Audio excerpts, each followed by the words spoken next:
जो पुरुषार्थ है वो रियलिटी में क्या है।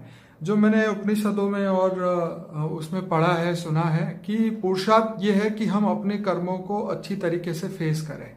तो यही जीवन का सबसे बड़ा पुरुषार्थ है।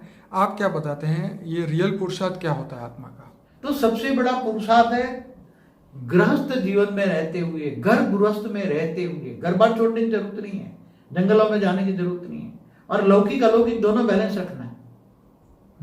लौकिक में भी भावनाओं में बह नहीं जाना है।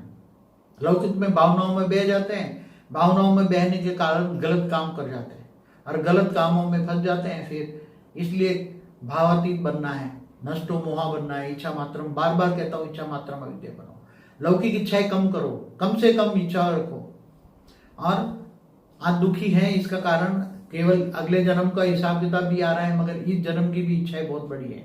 इसलिए इस जन्म की इच्छाएं जितना हो सके इच्छा मात्रम अविद्या बनो।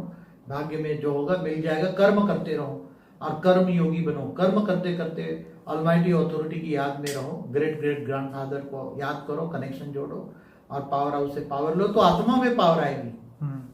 आत्म स्वरूप में स्थित होना है और साक्षी दृष्टा बन जाना है। दूसरों को, ये दुनिया को, ये तो सब भक्ति मार्ग वाले भी कहते हैं, ये झूठी काया, झूठी माया, झूठा जग संसार, ये सब झूठा है। मृत्यु लोक है, अमर लोक नहीं है। तुम्हें अमर लोक जाना है, अमर बनना है, बेहद के अविनाशी परमधाम में जाना है। तो उसी को तुम्हें, जो ले जाने वाला है, उसी को याद करना पड़ेगा और उसके ज्ञान सागर में डूबना पड़ेगा। बार बार ज्ञान सागर में, रोज सुबह शाम आधा आधा घंटा भी ज्ञान सागर में डूबो। रोज ज्ञान सागर में डूबो, विचार सागर मंथन करो, बार बार विचार सागर मंथन करो और कर्म बंधन से मुक्ति पाओ। तो जितना पावर आएगा विक्रम विनाश हो जाएगा। आत्मा में, कारण शरीर में पावर आएगा। कारण शरीर में जो रिकॉर्ड भरा है वो रिकॉर्ड धीरे धीरे परम प्रकाश आएगा, परम लाइट आएगी। आत्मा में परम लाइट आएगी, परम प्रकाश आएगा।